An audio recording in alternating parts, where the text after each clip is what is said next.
Saludos cordiales, estimados amigos y hermanos. Seguimos con la serie con el objetivo de comprobar si la conducta de Jesús en los evangelios sinópticos se corresponde con un israelita o con un romano. El estudio, como siempre, es presentado con una exégesis neutra e independiente, fuera de toda confesión religiosa y libre de cualquier dogma. Antes de avanzar, debo mencionar tres hechos históricos que sirven de base a la serie. Primero, que los israelitas desde el siglo I hasta nuestros días rechazaron a Jesús como su Mesías. Primero, porque Jesús nunca fue nombrado rey de Israel, ni por las autoridades judías, ni por el Imperio Romano. Segundo, porque Jesús fracasó como Mesías al no liberar a su pueblo del yugo romano. Y una tercera razón es que Jesús ataca e infringe la ley mosaica y condena el accionar del régimen religioso, una actitud recurrente en los evangelios sinópticos. Segundo, que Jesús no escribió nada sobre sí mismo, y quienes lo hicieron en la Biblia cristiana o Nuevo Testamento usaron su nombre para dar vida a un personaje puramente literario, con el fin de crear una narrativa de acuerdo con la ideología de sus mandantes. Y tercero, que el cristianismo fue declarado religión oficial del imperio, y en la Biblia cristiana o Nuevo Testamento se culpa a los israelitas de haber cometido deicidio, el delito de haber asesinado al Hijo de Dios. Además, se demuestra a través de alegorías y profecías fraudadas que la destrucción del templo y de Jerusalén fue un castigo divino, que fue un juicio ejecutado por el Dios Yahvé en contra de su propio pueblo. Mediante tales argumentos teológicos, el Imperio Romano se lavó las manos, porque al presentarse como un instrumento de la ira divina, se declaró inocente de todos sus actos. Muy bien, dicho esto, el título de este estudio es Jesús y los impuestos. Empiezo por el impuesto del Templo de Jerusalén. A tal efecto voy a leer el Evangelio de Mateo en el capítulo 17, versículo 24. Y lo voy a hacer en la versión de la Biblia Jerusalén Latinoamericana, edición 2007. Dice allí: cuando entraron en Cafarnaúm, se acercaron a Pedro los que cobraban las didragmas y le dijeron: ¿no paga su maestro las didragmas? La didragma o doble dragma, también llamada estatera, era una moneda de plata usada por los griegos. Los romanos se encargaron a algunas ciudades de la Magna Grecia acuñar sus primeras monedas de plata alrededor del siglo III antes de la era común. Posteriormente, los romanos acuñaron ellos mismos sus propias monedas. La didragma sirvió de precedente para acuñar el denario. Las didragmas o doble dragma era el impuesto anual establecido por el Templo de Jerusalén a todos los hombres a partir de la edad de 20 años. Esta ley impositiva está contemplada en el libro de la leyenda del Éxodo, en el capítulo 30, versículo 11, donde dice: todo el que sea contado de 20 años para arriba dará la ofrenda a Jehová. Y en Éxodo 38, 26 dice: medio ciclo por cabeza, según el ciclo del santuario, a todos los que pasaron por el censo, de edad de 20 años para arriba. Así que el hombre al completar los 20 años debía cumplir con la obligación religiosa de pagar el impuesto anual al templo, cuyo valor era fijado por los sacerdotes judaítas según el ciclo del santuario y de acuerdo con la cotización de los cambistas. Los cobradores ambulantes del gravamen sagrado indagaron a Pedro para verificar si el profeta norteño no era un evasor del impuesto del templo. Según Mateo 17, 24, el caso es que el Galileo no estaba honrando su deber religioso, y al estar su nombre en la lista negra de ese año fiscal, recibe la visita de los cobradores. El apóstol Pedro responde que su maestro paga habitualmente, pero al fin del relato se confirma que tanto Pedro como Jesús estaban en deuda con el fisco. Mateo capítulo 17, 25 al 26 dice lo siguiente. Dice él, refiriéndose a Pedro: sí. Y cuando llegó a casa, se anticipó Jesús a decirle: ¿qué te parece, Simón? Los reyes de la tierra ¿de quién cobran tasas o tributo? ¿De sus hijos o de los extraños? Al contestar Pedro de los extraños, Jesús le dijo, por tanto, libres están los hijos. En este relato, solo Jesús y Pedro interactúan, los dos morosos del impuesto del templo, y no se menciona la presencia de los demás discípulos, como usualmente ocurre en todas las narrativas. De cualquier manera, después de que Pedro le informara a Jesús de la visita de los cobradores, estando ya en casa, Jesús cuestiona el pago del impuesto al templo, esgrimiendo como argumento el impuesto de vasallaje que un reino impone al pueblo conquistado. El tributo, por tanto, es cobrado del pueblo extraño o subyugado, quedando libres de esa obligación los habitantes del pueblo colonialista. Sin embargo, son dos tipos de impuestos completamente diferentes. Uno es el impuesto del templo, establecido en la ley mosaica, y el otro consiste en la cuantía fijada y exigida por la nación imperialista al pueblo sometido. Pero con esta comparación equivocada y disparatada, el Galileo transmite su total oposición y desacuerdo al pago del impuesto al templo, contrariando abiertamente la ley atribuida al Dios Yahvé y a su siervo Moisés. Con este malabarismo, Jesús una vez más se sitúa en contra de las leyes y de las creencias religiosas del régimen judaíta, identificándose como un opositor a las reglas vigentes, y no precisamente como un revoltoso contra el Imperio Romano. Siendo así, Jesús no se ajusta a la figura de Salvador de Israel, sino más bien que Israel se salve de él, como finalmente sucedió. En Mateo capítulo 17, versículo 27, dice el evangelista, sin embargo, para que no les sirvamos de escándalo, dice Jesús, vete al mar, echa el anzuelo y el primer pez que salga agárralo. Ábrele la boca y encontrarás un estáter. Tómalo y dáselo por mí y por ti, le dice Jesús a Pedro.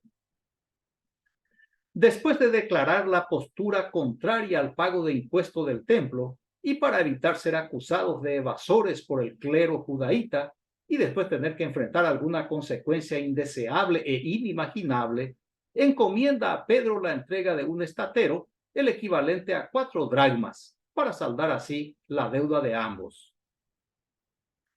El escenario ideado por el evangelista, en el que Pedro por orden de su maestro se va de pesca, sin interés en el pescado, sino en lo que tendría en la boca, es un relato fantasioso empleado para presentar a un Mesías milagrero, o quizá para resaltar que Jesús y Pedro pagaron el impuesto de puro milagro.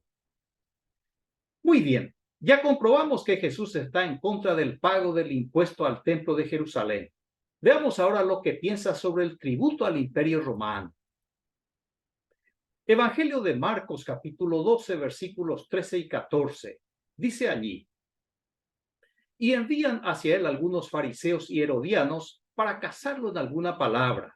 Vienen y le dicen, Maestro, sabemos que eres veraz y que no te importa de nadie, porque no miras la condición de las personas, sino que enseñas con franqueza el camino de Dios.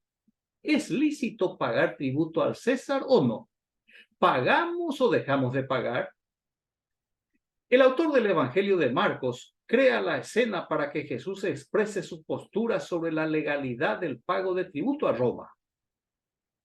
A ese efecto, aproxima a Jesús a unos integrantes del partido farisaico y herodiano, encargados de formular la pregunta tramposa para cazar o atrapar al Galileo. Los fariseos y herodianos eran partidos políticos antagónicos. Mientras que los fariseos se oponían al pago del tributo a Roma, los herodianos estaban de acuerdo. Sin embargo, el autor de Marcos los une para la misión de arrancar la opinión del profeta. Los mensajeros adulones empalagan a Jesús con lisonjas, con el fin de obtener la confesión que permitiría incriminarlo. Antes de abordar la respuesta de Jesús, voy a citar a modo de ejemplo algunas de las veces en que la nación hebrea pagó tributo a una potencia extranjera, ya sea como vasallo o para evitar una invasión sangrienta y la destrucción de sus ciudades. Segunda de Reyes 15, 19 y 20 dice: Y Pul, rey de Asiria, fue contra el país. Y Menahem o Manahem dio a Pul 1000 talentos de plata para que su mano estuviera a favor de él, a fin de confirmar el reino en su mano. Y Manahem sacó la plata de Israel mediante el tributo de todos los hombres poderosos y opulentos, 50 siclos de plata por cada uno, para entregarlo al rey de Asiria. Con eso el rey de Asiria se retiró y no permaneció en el país. Mediante la contribución de la aristocracia israelita, se evitó la invasión de Asiria y la ejecución del monarca del reino del norte, el rey Manahem. El monarca asirio Pul es más conocido por el nombre de Tiglat-Pileser III, rey de Asiria, del año 745 al 727 antes de la era común. Segunda de Reyes 17, 3, 4 dice: Contra este subió Salmanasar, rey de Asiria, y Oseas se convirtió en su vasallo y le pagó tributo. Pero el rey de Asiria descubrió una conspiración por parte de Oseas, pues había enviado mensajeros a So, rey de Egipto, y ya no siguió pagando tributo al rey de Asiria como lo hacía cada año, por lo que el rey de Asiria lo apresó y lo encerró en la cárcel.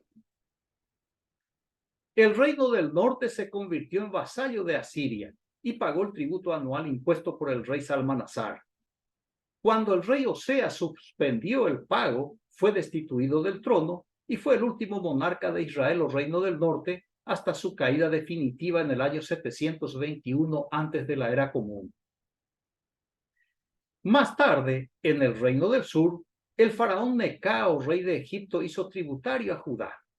Segunda de Reyes 23, del 33 al 35 dice: Y faraón Necao lo encarceló en Ribla, en el territorio de Hamat, para que no reinara en Jerusalén, e impuso sobre la tierra un tributo de 100 talentos de plata y 1 de oro. E hizo faraón Necao que Eliaquim ben Josías reinara en lugar de Josías su padre, y cambió su nombre por el de Joacín, y tomó a Joacás y lo llevó a Egipto, donde murió. Y Joacín pagó la plata y el oro al faraón, pero tuvo que imponer contribuciones al país para entregar el dinero según la orden del faraón. Exigió de la gente del pueblo a cada uno según sus bienes, la plata y el oro, para darlo a faraón Necao. Ya bajo la dominación persa, la libertad de los cautivos fue condicionada al pago de tributo anual al imperio persa. Esdras 4:13 dice: Sepa ahora el rey que si esta ciudad es reedificada y los muros terminados, no han de pagar tributo, impuesto o contribución alguna, con lo que se perjudicaría el ingreso de los reyes. Además de los impuestos exigidos por los persas, los judíos mantenían al gobernador. Esto dice Nehemías 5:15. En cambio, los gobernadores anteriores que me precedieron grababan al pueblo, tomándole pan y vino, además de 40 siclos de plata. También sus servidores oprimían al pueblo, pero yo, por temor de Dios, no hice nunca esto. Los Ptolomeos, los Seleucidas y más tarde los romanos adoptaron el método diferente y eficiente de colectar los impuestos. En la época de Jesús eran los publicanos, ciudadanos judíos encargados de cobrar a sus propios compatriotas el impuesto para Roma. En cambio, Israel, según los libros del Éxodo y Josué, fue mucho más cruel que todos los imperios, porque desarrolló una campaña de exterminio étnico, aniquilando a todos los pueblos de Canaán con el fin de apropiarse de sus tierras. Un ejemplo está en Josué capítulo 10, versículos 29 y 30. Dice allí que de Maceda pasó Josué y todo Israel con él a Libna, y peleó contra Libna, y Jehová la entregó también a ella y a su rey en manos de Israel, y la hirió a filo de espada, con todo lo que en ella tenía vida, sin dejar nada, e hizo a su rey de la manera como había hecho al rey de Jericó. Además de todo esto, debemos recordar que 2 discípulos de Jesús son publicanos o cobradores de impuestos. Mateo, el que integró su equipo de los 12, y Zaqueo, un seguidor importante, aunque fuera de su grupo apostólico. De modo que los aduladores fariseos y herodianos tenían sobrados motivos para hacer caer al Galileo, para atraparle, acusarle y condenarle. Además, Jesús era reconocido como amigo de publicanos, sin cuestionar ni condenar jamás la tarea de recaudar impuestos para Roma. Es como dice el refrán: dime con quién andas y te diré quién eres, y por extensión te diré qué piensas. La primera pregunta es si es lícito o no pagar tributo al impuesto romano. Y la segunda pregunta, pagar o dejar de pagar tributo al imperio romano. La reacción y la respuesta de Jesús está en Marcos capítulo 12, versículos 15 al 17. Dice allí: mas él, dándose cuenta de su hipocresía, les dijo: ¿por qué me tientan? Tráiganme un denario que lo vea. Se lo trajeron y les dice: ¿de quién es esta imagen y la inscripción? Ellos le dijeron: del César. Jesús les dijo: lo del César, devuélvanselo al César, y lo de Dios a Dios. Y se maravillaban de él. Jesús no solo favorece el pago de tributo al imperio romano, sino que también reconoce los diversos servicios prestados por Roma al pueblo hebreo.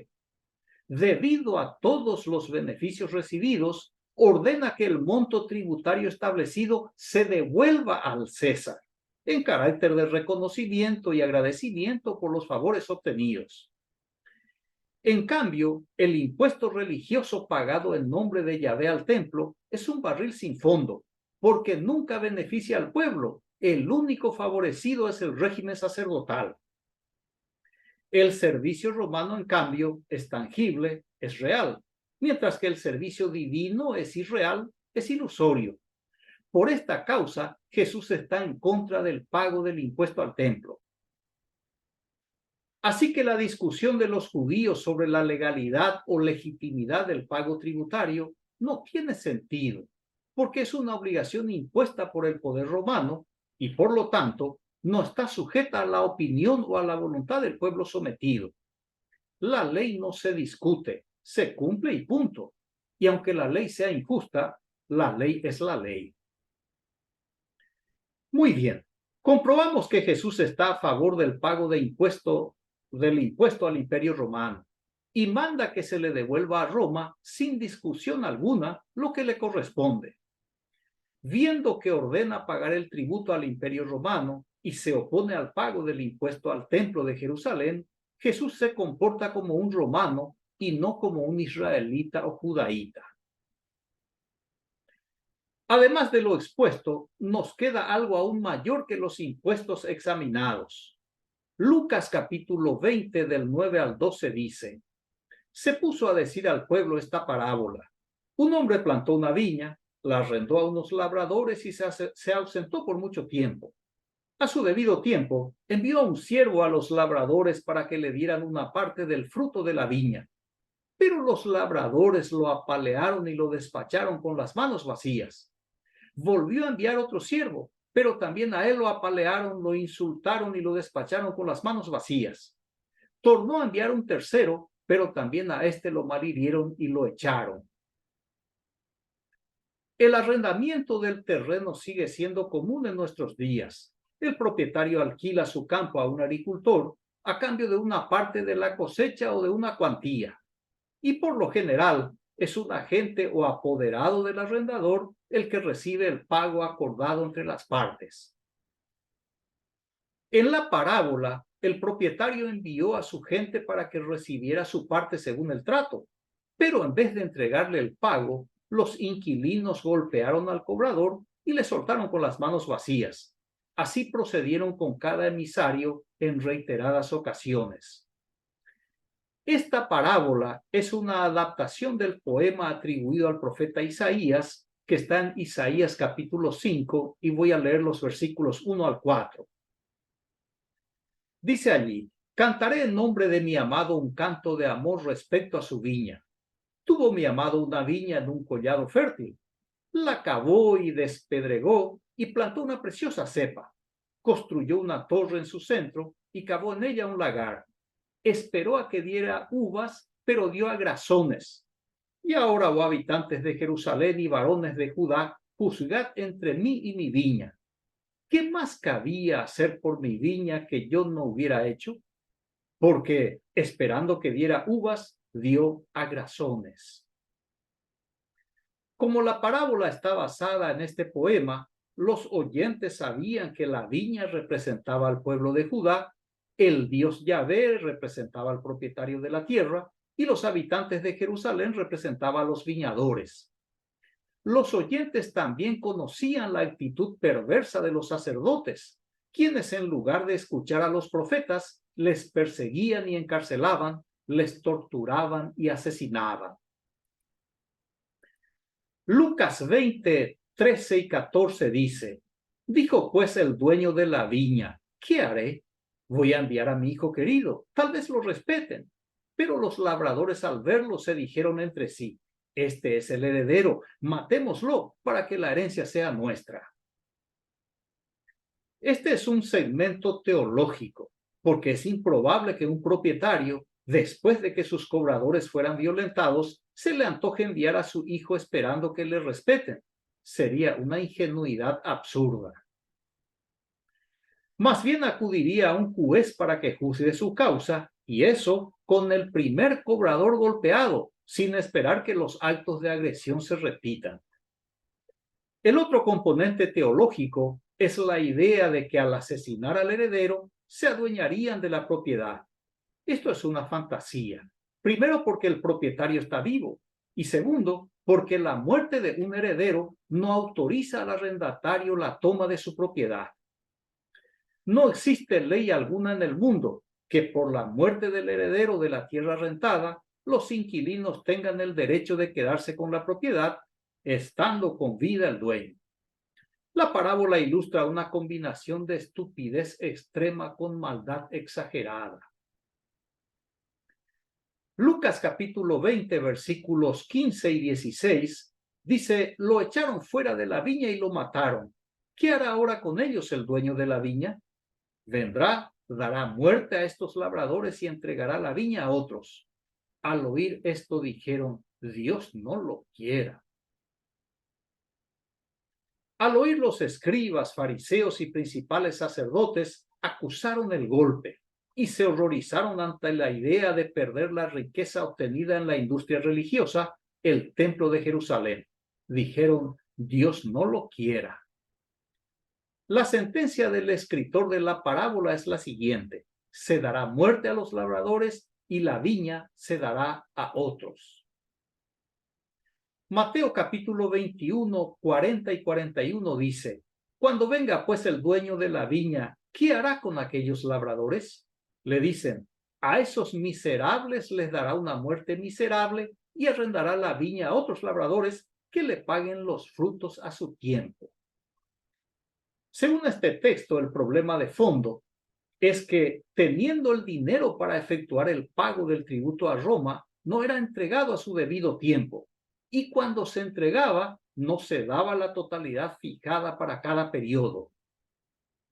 De allí el trato de miserables, a quienes se dará una muerte también miserable y se entregará el territorio a otro pueblo que honre su compromiso como arrendatario. El evangelio atribuido a Marcos proporciona una información adicional importantísima. Marcos 12 del 9 al 11 dice: ¿qué hará el dueño de la viña? Vendrá y dará muerte a los labradores y entregará la viña a otros. ¿No han leído esta escritura? La piedra que los constructores desecharon en piedra angular se ha convertido. Fue el Señor quien hizo esto y es maravilloso ante nuestros ojos. Primero, el Dios Yahvé dará muerte a los labradores y entregará su viña a otros. La historia registra que los otros labradores son los pueblos del Imperio Romano, quienes por orden del Dios Yahvé recibieron las tierras y la Biblia hebrea, la historia sociopolítica de Israel y Judea. Segundo, la escritura hebrea ya anunciaba este cambio de locatarios. Irónicamente, los nuevos labradores, cuya tutela fue rechazada por los hebreos, el Dios Yahvé lo constituye en la piedra angular de su reino, cuya sede se traslada de Jerusalén a Roma, se destruye el templo de Herodes y se construye la iglesia imperial, la católica romana. Tercero, el autor y consumador de esta transferencia es el Dios Yahvé, quien hizo todo esto. Cuarto, la obra del Dios Yahvé es maravilloso a los ojos de su pueblo, los hebreos. Así lo confirma el Salmo número 118 en los versos 22 y 23. Dice allí: la piedra que desecharon los albañiles se ha convertido en piedra angular. Esto ha sido obra de Yahvé, nos ha parecido un milagro. Los israelitas fueron negligentes en el pago del tributo establecido por Roma y además pretendieron desprenderse del yugo romano, causas principales que llevaron al pueblo a perder su terruño. Pero detrás de todo eso, según el salmista, estaba la mano del Dios edomita Yahvé.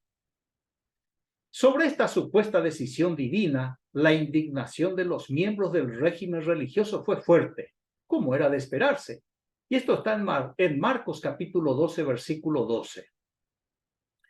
Dice allí: trataban de detenerlo refiriéndose a Jesús, pero tuvieron miedo a la gente, porque habían comprendido que la parábola la había dicho por ellos, y dejándolo, se fueron. Los sacerdotes judaítas conocían muy bien el desenlace de la parábola, porque fue escrito por un profeta de la corte sacerdotal, el profeta Isaías. Isaías 5, del 5 al 7 dice: os mostraré pues lo que haré con mi viña. Quitaré su vallado para que sirva de pasto, derribaré su cerca para que lo pisoteen. La dejaré arrasada, no será podada ni labrada.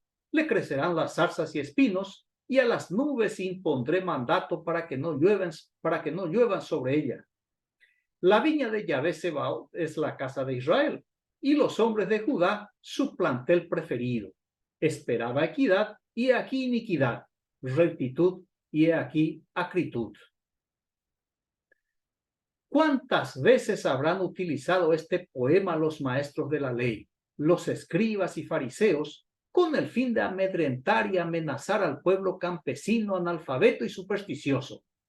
¿Cuántas veces les habrán leído en el templo y en las sinagogas? ¿Cuántas veces? ¿Cuántas? Sin embargo, en esta ocasión, los romanos son los lectores del poema de Isaías y la élite sacerdotal judaíta los oyentes. Pero lo más impactante es que la amenaza del Dios Yahvé se cumplía en el régimen religioso de Jerusalén. Es la ironía del destino en que el elenco sacerdotal se intoxicó con su propio mejunje profético, se entonteció y pereció. Muy bien, Jesús el Galileo se identificó plenamente con los romanos, apoyó el pago del impuesto por el imperio y anunció como una obra del Dios madianita Yahvé la entrega de su territorio y de sus textos políticos religiosos a Roma. Todo esto con el propósito de que la tierra y la religión sean mejor explotadas y aprovechadas. Con esta decisión divina, el Dios edomita Yahvé transfiere al Imperio Romano su tierra prometida y los libros cuya inspiración se le atribuye, y convierte a Roma en la piedra angular de su reino. Concluyo el análisis con la observación del emperador romano Marco Aurelio: a la piedra arrojada no le importa caer ni subir. Agradezco su amable atención, reciba un fraterno abrazo y hasta el próximo estudio. Gracias.